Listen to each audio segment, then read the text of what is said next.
नमस्कार, भव्य भारत न्यूज में आप सभी दर्शकों का स्वागत है। आज फिर हमारे बीच श्री रामनिवास शर्मा जी मौजूद हैं और हम आप ही से आज प्रश्न पूछना चाहते हैं कि 7 जन्मों के बारे में आप लोगों ने जाना है, सुना है। आप 7 जन्मों की बात भी करते हैं, 7 फेरे भी लेते हैं कि 7 जन्मों तक साथ निभाएंगे, लेकिन वो 7 जन्म है क्या? क्या एक इंसान एक ही जन्म में 7 जन्मों का आनंद ले सकता है? आज यह बहुत ही गूढ़ और रहस्य विषय है और चर्चा का भी विषय है हमारे बीच आज ये। तो आज हम जानते हैं कि 7 चक्रों का आपके 7 जन्मों से क्या संबंध है। तो आइए शुरू करते हैं। स्टूडियो में आपका बहुत बहुत स्वागत है शर्मा जी। जी बहुत बहुत धन्यवाद जी। 7 जन्मों के जो बात है, जो हम चर्चा करते हैं, वो 7 चक्रों से कैसे जुड़ा हुआ है? ये 7 जन्मों की किसे 7 जन्म होता है। अब 7 जन्म होता है या नहीं होता है वो तो खैर जो बड़े बड़े साधक होंगे वो बता सकते हैं। आपके थीसिस से बाहर है। हाँ जी। क्योंकि उसमें मैं इतना अभी दूर तक नहीं पहुंचा हूं कि मैं 7 जन्मों के बारे में बता दूं, लेकिन मेरे हिसाब से जो 7 जन्म है वो हमारे 7 चक्रों से रिलेटेड है। मतलब 7 जन्म का मतलब ये नहीं होता है कि 7 जन्म आपको लेना है, बार बार जन्म लेना है। आप जो है एक जन्म में ही 7 जन्म जी सकते हैं। अच्छा जी, आप एक जन्म में 7 जन्म जी सकते हैं, लेकिन हम क्या है कि मतलब इस दुनिया में इतने उलझे हुए हैं कि हम अपनी लाइफ जो है 2-3 जन्मों में ही खत्म कर लेते हैं। महात्मा बुद्ध ने 7 जन्म जी लिया एक ही लाइफ में, इसलिए वो जो है बुद्ध बन गए। उनके फिर जो है मतलब जो रीबर्थ होती है वो रीबर्थ वाली साइकिल उनकी खत्म हो गई जी। और हम उलझे हुए हैं, हम जो है 2-3 जन्मों से ज्यादा जी ही नहीं पाते हैं एक जन्म में, इसलिए हमें बार बार जो है रिसाइकलिंग हमारी कैसे 2-3 जन्म कैसे आगे मैं इसमें डिटेल में बता रहा हूँ जी जी। तो मतलब हम 2-3 जन्मों में ही उलझे रह जाते हैं, जिसके कारण क्या होता है कि हम बार बार जो है रीबर्थ लेते हैं और बार बार हमको आना पड़ता है। तो 7 जन्म की जहां तक बात है तो ये हमारे 7 चक्रों से ही रिलेटेड है जी। जैसे पहला जन्म की अगर हम बात करें तो ये होता है हमारा मूलाधार चक्र से रिलेटेड है, हमारा स्थूल शरीर। मतलब 7 जन्म, 7 शरीर, 7 चक्र, ये तीनों आपस में रिलेटेड है। जैसे कि इसमें भी मैंने आपको दिया है, ये देखिए इसमें पूरा वर्णन है, 7 चक्र, 7 शरीर, 7 जन्म कैसे आपस में रिलेटेड है। तो पहला शरीर जो है वो है आपका मूलाधार चक्र से रिलेटेड स्थूल शरीर। मतलब वो जो हमारा फिजिकल बॉडी है कि कैसा हम दिखना चाहते हैं, बिल्कुल वो हमारा सबसे बड़ा है, सबसे बड़े स्वरूप में जैसा हम बाहर दिखते हैं जी जी, वो है हमारा स्थूल शरीर। कि हम कैसा दिखना चाहते हैं, कैसा दिखते हैं, उसको कितना हम चमकाते हैं, उसके लिए हम ब्यूटी पार्लर जाते हैं, उसके लिए हम जो है मतलब स्पा में जाते हैं, उसके लिए हम जिम जाते हैं, एक्सरसाइज करते हैं, अपने आप को मतलब दिखाने की कोशिश करते हैं। तो पहला जन्म हमारा मूलाधार चक्र से जुड़ा हुआ है, फिजिकल बॉडी है। और ये जो है बेसिकली एक तरह से कह लीजिए कि हमारे अहंकार से जुड़ा हुआ है कि जैसा हम दिखना चाहते हैं, अपनी जो है उसको दिखाना चाहते हैं अपने आप को कि हाँ जी हमारे पास इतना ज्यादा धन है, इतना ज्यादा संपत्ति है, मेरे पास ये है, मेरे पास वो है, वो चीजों को हम दिखाना चाहते हैं। बिल्कुल, मतलब स्थूल शरीर से रिलेटेड है ये बेसिकली जो है हमारा पहला मूलाधार चक्र। इसके बाद आता है दूसरा चक्र, स्वाधिष्ठान चक्र। स्वाधिष्ठान चक्र जो है वो संसर्ग शरीर से रिलेटेड है, वो संसर्ग भाव से रिलेटेड है कि जैसे ही जो है हम अपने आप को मूलाधार चक्र से बाहर निकालते हैं, स्थूल बॉडी से जो है बाहर निकालते हैं, या इसकी रिक्वायरमेंट जब पूरी होती है तो उसके बाद हम किस तरफ जाते हैं, संसर्ग की तरफ, वासना की तरफ जी जी।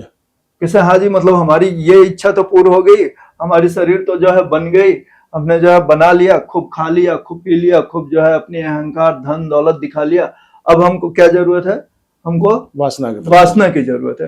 तो हम दूसरा शरीर जो है वो स्वाधिष्ठान चक्र से रिलेटेड है। स्वाधिष्ठान चक्र से ब्रह्मा भी रिलेटेड है, ब्रह्मा स्वाधिष्ठान चक्र से ही रिलेटेड है क्योंकि वहां से जो है शुक्राणु जनरेट होता है, वहीं से क्रिएशन होता है। तो इसलिए जो है नई सृष्टि की जो क्रिएशन होता है वो स्वाधिष्ठान चक्र से ही होता है। तो इसलिए जो है मतलब स्वाधिष्ठान चक्र से ब्रह्मा रिलेटेड है और वहां से संसर्ग शरीर भी रिलेटेड है, क्योंकि वहां से फिर हम मतलब नई सृष्टि को जन्म दे सकते हैं। जी, जन्म से लेकर आप ब्रह्मा को रिलेट कर रहे हैं। हाँ, बाकी तो वैसे नाभि से। नाभि तो मतलब नाभि से रिलेटेड है। वहां पे क्या होता है, नाभि से रिलेटेड है कि वहां पे ब्रह्मा का जन्म होता है। जी जैसे नाभि में अगर आप बात करेंगे तो जब माँ के पेट में बच्चा जब होता है तो, और अगर वैसे ही बात करेंगे तो सबसे पहला सेल अगर बॉडी का कोई बनता है तो वो नाभि अच्छा, बनता है। जन्म से पहले और क्रिएशन के बाद हाँ की जो स्थिति है आप उसकी बात कर रहे हैं। जी। जी जी। तो जैसे मतलब जन्म देने के लिए जो जरूरत है, जिस ब्रह्मा की जरूरत है, सृष्टि का क्रिएशन के लिए जिस ब्रह्मा की जरूरत है, वो जो है हमारे स्वाधिष्ठान चक्र से रिलेटेड है। ठीक है, अगर अब बात करते हैं कि नाभि से जन्म होता है ब्रह्मा का, तो वो क्या है कि सर अगर आप देखेंगे तो मदर का जो उम्ब होता है उनके नाभि से रिलेटेड होता है। बच्चा जब पहला सेल जब क्रिएट होता है तो हमारा नाभि क्रिएट होता है, वो जो है मदर के नाभि से जुड़ता है, मदर के नाभि से जुड़ता है और वो उम्ब जो है एक तरीके से कमल के स्वरूप में होता है। अगर आप देखेंगे बिल्कुल। तो इसमें भी मैंने यहाँ पे दिखाया है कि ब्रह्मा जो है वो कैसे, बच्चा जो है अगर उम्ब के अंदर है तो वो एम्बिकल कॉर्ड से जुड़ा हुआ है। एम्बिकल कॉर्ड से जुड़ा हुआ है मतलब वो जो कमल के ऊपर दिखाया जाता है ना कि नाभ, मतलब कमल के विष्णु के नाभि से निकले हुए हैं, कमल के ऊपर जो है ब्रह्मा विराजमान है, तो वो इस स्वरूप से लिया गया है, वो ब्रह्मा का स्वरूप यहाँ से लिया हुआ है। कैसे, जब नया बच्चा क्रिएट हो रहा है, नई सृष्टि क्रिएट हो रही है, मतलब एक नया ब्रह्मा क्रिएट हो रहा है, आगे चल के वो भी जो है नया क्रिएशन करेगा, तो इसलिए वो ब्रह्मा का स्वरूप यहाँ से लिया हुआ है कि वो विष्णु के नाभि से, विष्णु के नाभि मतलब आपका जो है उधर मान लीजिए उधर है, डाइजेस्टिव सिस्टम ही हो गया, तो यहीं से जुड़ा हुआ है और वहीं से एनर्जी सप्लाई होता है मदर के थ्रू बच्चे में, तो इसलिए वहां से इसका क्रिएशन लिया गया है। जेनाइटल सिस्टम है ये। जी। तो यहां से उसको ले रखा है हम लोगों ने। तीसरा हम अगर आते हैं तो यहाँ पे हम अगर देखते हैं तो यहाँ पे हमारी स्वाधिष्ठान चक्र से हमारा संसर्ग शरीर जो है जुड़ा हुआ है, जिसको कि मतलब काम वासना कह लीजिए, ठीक है, एस्थेटिक बॉडी जिसको कहते हैं वो है जी। इसके बाद फिर अगर तीसरे पे हम जाते हैं तो ये जो है ऊर्जा शरीर आता है जो कि मणिपुर चक्र से जुड़ा हुआ है। अब ऊर्जा शरीर का मतलब क्या, हमको एनर्जी की जरूरत है। जी जी। एनर्जी कहाँ से आएगा बॉडी को चलाने के लिए, इस सृष्टि को चलाने के लिए, हमारी जो सृष्टि है इसको चलाने के लिए एनर्जी कहाँ से आएगा, जो हम भोजन करते हैं, जो हम भोजन करते हैं, जो चीज हम ग्रहण करते हैं उसको एनर्जी में कन्वर्ट करने का काम करता है हमारा डाइजेस्टिव सिस्टम, मणिपुर चक्र। तो वहां से रिलेटेड है आपका तीसरा शरीर जिसको कि ऊर्जा शरीर कहते हैं। और ये तीनों शरीर जो है, चाहे वो आप स्थूल शरीर कह लीजिए, संसर्ग शरीर कह लीजिए या ऊर्जा शरीर कह लीजिए, ये तीनों जो है आपकी फिजिकल बॉडी है, ठीक है, और ये आपका अन्नमय कोश जिसको कहा जाता है उससे जुड़ा हुआ है। जी जी। कि तीनों जो है मतलब आपको संसर्ग करने के लिए भी ऊर्जा की जरूरत है, आपको जो है अपने स्थूल बॉडी को भी चलाने के लिए ऊर्जा की जरूरत है, और वो ऊर्जा आपको मिल रही है मणिपुर चक्र के थ्रू। तो ये तीनों जो है आपस में जुड़े हुए हैं। इसके अलावा जब हम नई सृष्टि का क्रिएशन करते हैं या मतलब और भी चीजें, जैसे मान लीजिए कि सब पशु पक्षी पौधे पेड़ पौधे इन सबों का या बच्चों का घर परिवार का भी हम अगर पालन कर रहे हैं तो वो भी क्या है, एक तरीके से आपका उसके लिए भी ऊर्जा की रिक्वायरमेंट है, ठीक है। तो अभी जब आपका शरीर चल पाएगा तभी आप कुछ कार्य कर पाएंगे, तो वहां पे भी ये अगर उससे भी जुड़ा हुआ है। अब बात आती है कि इन तीनों में ही हमारी जीवन कैसे निकल जाती है, इससे आगे हम क्यों नहीं बढ़ पाते हैं। तो जब हम क्या करते हैं, जब हम नई सृष्टि क्रिएट करते हैं, जब हमारा शरीर का पहला मूलाधार चक्र से रिलेटेड जो है हमारा स्थूल शरीर, उसकी भावना जब पूरी हो जाती है, उसकी इच्छा पूर्ण हो जाती है, फिर संसर्ग शरीर आ जाता है, उसकी इच्छा जो है पूर्ण हो जाती है, फिर आ जाता है आपका कि जब संसर्ग करते हैं तो आप सृष्टि की क्रिएशन करते हैं, बाल बच्चे पैदा करते हैं। अब हो जाता है कि सब बाल बच्चों के लिए उनको देखभाल में, उनके पालन पोषण में, उनके लिए हम उलझे रहते हैं, उस उलझन में हम पड़ जाते हैं कि इनके लिए उनके फ्यूचर सिक्योर करने में लग जाते हैं, उनके लिए जो है हम धन दौलत बटोरने में लग जाते हैं, उससे बाहर हम कभी अपने आप को निकाल ही नहीं पाते हैं। जी जी। तो मेरे कहने का अर्थ यही था कि इन तीनों के कारण जो है हम 2-3 जन्मों से ऊपर की तरफ जा ही नहीं पाते हैं, सोच ही नहीं पाते हैं, क्योंकि हम इन्हीं चीजों में उलझ करके पूरी जिंदगी अपनी निकाल देते हैं। बहुत क्लियर है, हाँ बिल्कुल क्लियर है, बिल्कुल। तो इस तरीके से अगर हम आगे की तरफ अगर जब मतलब आपके कहना है कि कुल हम 3 ही चक्र के हिसाब से 3 जन्म जी पाते हैं, एक ही नहीं, ऐसा कुछ नहीं है, इससे आगे भी जी पाते हैं। नहीं, वो तो फिर देखिए एक सामाजिक लोगों की बात करते हैं, बाकी जो आध्यात्म में चला गया, जो साधना में चला गया, उसकी तो बात ही अलग है फिर भी। जी जी, नहीं साधना, लेकिन अक्सर लोग 3 ही जन्म जी पाते हैं आपके मुताबिक इसमें? हाँ, ज्यादातर मैक्सिमम आप ये कह सकते हैं कि हाँ जी, मतलब 75% लोग तो इन्हीं में उलझ करके रह जाते हैं। चौथा चक्र की अगर हम बात करें और उससे चौथा चक्र जो है, जैसे अनाहत चक्र की हम बात करते हैं, तो अनाहत चक्र से जुड़ा हुआ है हमारा सामंजस्य शरीर या स्नेह शरीर जिसको कहा जाता है। मतलब एक तरीके से कह लीजिए कि प्रेम की भावना। बिल्कुल ठीक है, सामंजस्य बैठाने का जो हम काम करते हैं, जैसे वैसे भी हमारा क्या है कि अनाहत चक्र जो है बीच में आता है। ऊपर नीचे का 3 चक्र तो हो गया फिजिकल बॉडी से रिलेटेड, और ऊपर का 3 चक्र जो हो जाता है वो विशुद्धि और आज्ञा और सहस्त्रार, वो स्पिरिचुअल चक्र से रिलेटेड हो जाता है, स्पिरिचुअल बॉडी से। जी। तो फिजिकल बॉडी और स्पिरिचुअल बॉडी के बीच में जो कनेक्शन बैठाता है वो बैठाता है हमारा अनाहत चक्र। वैसे भी इसका रंग हरा होता है, तो ये प्रकृति का रंग है। जी। तो जो स्नेह शरीर है, सामंजस्य शरीर है, ये क्या करता है कि आपका बैलेंस बैठाता है प्रकृति के बीच में और आपके बीच में। जब आपकी ऊर्जा, जैसे ये तीनों चक्र हमारे एक्टिव ज्यादा क्यों रहते हैं, क्योंकि हमारी ऊर्जा जो है वो मूलाधार चक्र में अवस्थित है, स्वाधिष्ठान से जनरेट हो रही है, मूलाधार में जाकर के वो रिस्टोर हो रही है। अब वहां से फिर जब वो अपने आप ही वो चल करके आता है, तो ज्यादा से ज्यादा वो मणिपुर चक्र तक आता है, थोड़ा बहुत जो है हल्का फुल्का ऊपर की तरफ जाता है, जिससे कि बाकी हमारा ब्रेन वगैरह हल्का फुल्का एक्टिव है। मतलब जो एक्टिवनेस हमारे बॉडी में, वो हल्का फुल्का एनर्जी जो अपने आप चल करके जाता है थोड़ी बहुत। जैसे क्या है कि एक तरीके से क्या है कि नाड़ियां जहां मिलती है वहां पे एक तरह भाल्व बन जाता है। बिल्कुल। अब उस भाल्व को खोलेंगे नहीं जब आप तक, जैसे पानी का ही भाल्व है, जितना आप खोलेंगे उतना ही तो ऊपर जाएगा। जब तक आप उसको खोलेंगे नहीं, जब तक उसको आप प्रेशर नहीं डालेंगे, तब तक वो ऊर्जा ऊपर की, उसके लिए आध्यात्म की जरूरत पड़ती है। तो उस थोड़ा बहुत फिर भी जो है ऊर्जा अपने आप जाते रहती है, या जो जितना करता है उस हिसाब से उसकी ऊर्जा जो है ऊपर की तरफ जाते रहती है। तो जब वो ऊर्जा ज्यादातर केस में इन्हीं 3 तक सिमट करके रह जाती है, और वैसे भी कहा जाता है कि मणिपुर चक्र में सबसे ज्यादा ऊर्जा होता है। कारण यह है कि जो आध्यात्मिक बातें की जाती है कि 72,000 नाड़ियां वो वहीं नाभि से ही निकलती है और नाभि में ही आकर के वापस मिल जाती है। तो वहां पे तो सारी नाड़ियों का स्टोरेज हो गया ना, जितने भी आ रहे हैं सारे 72,000 का गुच्छा बन गया। वो तो गुच्छा बन गया, तो वहां तो भाल्व जो है बहुत जबरदस्त बन गया है। जी। अब वहां से ऊपर की तरफ एनर्जी लाने के लिए आपको तो मतलब मेहनत करने की जरूरत है, नहीं तो वहां से एनर्जी, तो इसलिए ज्यादातर लोग 3 जन्मों में ही रह जाते हैं।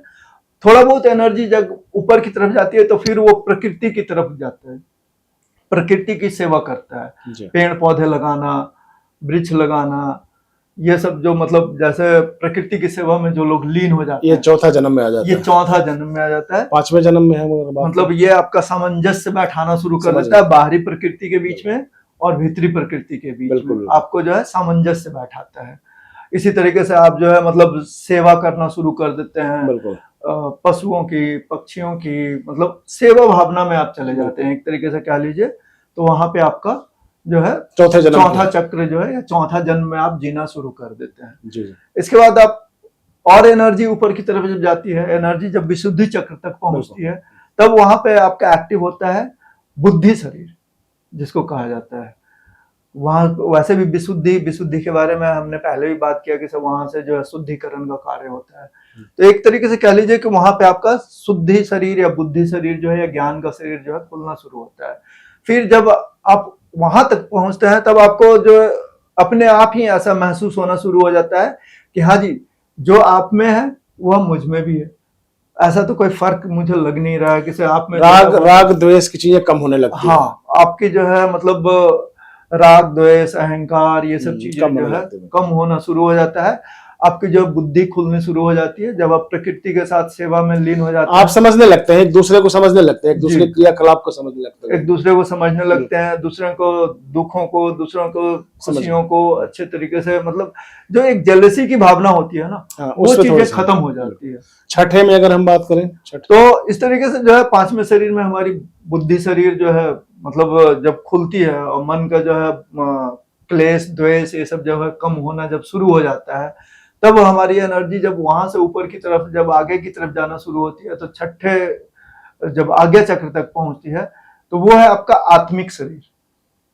मतलब वहां पे जब एनर्जी पहुंचती है, तब आपको ऐसा लगता है, जब आप क्लेश द्वेष इन सब चीजों से दूर हो जाते हैं, आपको लगता है कि हाँ जी, जो इन पशु पक्षियों में है, जो इंसानों में है, वही अगर मेरे अंदर भी है, तब फिर आप जो है साधना की तरफ जाने की कोशिश करते हैं। इंसान गलतियां कम करने लगता हाँ, है, स्पिरिचुअलिटी की तरफ आप जाने की कोशिश सच करते बोलने हैं। लगता है, दूसरे आप को जो समझने है लगता है। अपने आप को जानने की कोशिश करने लगते हैं, और अपने आप को अगर आपको जानना है तो आपको अंतर्मुखी होना पड़ेगा। बिल्कुल, अंतर्मुखी होना वो शुरू हो जाता है, और मतलब आत्मिक, मतलब आत्मिक शरीर है, वो अपने आप को जानने की कोशिश करता है, स्वयं को जानने की कोशिश करता है कि मैं हूं क्या, और इसलिए वो अपने अंदर झांकने की कोशिश इंट्रोवर्ट हो जाता है, वो इंट्रोवर्ट होना शुरू हो जाता है, अंतर्मुखी होना शुरू हो जाता है। तो एक तरह से कह लीजिए वो अंतर्मुखी शरीर है या आत्मिक शरीर है। जब हम अपने आप को अंदर की तरफ जाकर के खोजना शुरू कर देते हैं, तब ये समझ लीजिए कि हम मतलब पांचवें से छठे जन्म में पहुंच करके और उन चीजों को हम कोशिश कर रहे हैं कैसे उसको हम बैलेंस कर पाए। इसके बाद जब एनर्जी और ऊपर जाती है, सहस्त्रार तक पहुंचती है, तो वहां पे फिर वो है निर्वाण शरीर, शून्य शरीर, जिसको सेलेसियल बॉडी, निर्वाण, हाँ, जिसको सेलेसियल बॉडी कहा जाता है। कि वहां पे शून्यता है, वहां तो कुछ है ही नहीं, आपकी सोच जो है बिल्कुल ही खत्म हो जाती है। जब आपकी सोच ही नहीं है, आपकी इच्छा ही खत्म हो गई, तो फिर तो कुछ रहा ही नहीं ना। जब कुछ रहा ही नहीं तो क्या बच गया, सिर्फ जो है आपकी जो एनर्जी, तो वहीं से शून्य से ब्रह्मांड में जाने की प्रक्रिया शुरू हो जाती है जी। तो वहां से यानी कि आज्ञा चक्र से लेकर सहस्रार चक्र वहां से काम करने लगता है जी। और स्थूल शरीर को छोड़ के आप मन से दूरगामी हो जाते हैं, मतलब चलने फिरने लगते हैं, देखने की क्षमता बढ़ जाती है आपकी, सोचने की क्षमता बढ़ जाती है, किसी के बारे में जानकारी बढ़ जाती है आपकी जी। कि फलाना अगर वहां पे है तो क्या कर रहा है, वो चीजें वहां पे हो रही है तो क्या स्थिति बन रही है।